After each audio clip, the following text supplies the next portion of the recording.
మీరు చేసే అవినీతి, మీరు చేసే ప్రజా వ్యతిరేక విధానాలు అవన్నీ కూడా ఈ ఆంధ్రజ్యోతి, ఈనాడు, TV5, ABN వీటిల్లో వస్తే నువ్వు ఎక్కగానే వాస్తవాలు రాసే పత్రికల గురించి మాట్లాడతావు. నువ్వు ఇవాళ నీ పుట్టినరోజు అంటే 100 కోట్లు పేపర్ అడ్వర్టైజ్మెంట్ ఇవ్వాలా?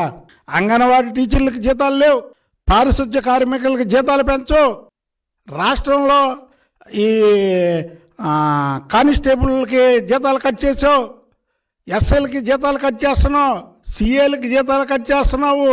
100 కోట్ల రూపాయలు పేపర్లు అడ్వర్టైజ్మెంట్లు మాత్రం ఇచ్చుకుంటావు. సిగ్గులేదు నీకు? ఒక ముఖ్యమంత్రి చేసే పనేనాది? అదేంటంటే ప్రజల మీద భారాలేస్తావు. తట్టడు మట్టేసావా? నీ పుట్టినరోజుకి నువ్వు ఇచ్చినటువంటి అడ్వర్టైజ్మెంట్లు ప్రజలకు చూపించాలి నేను.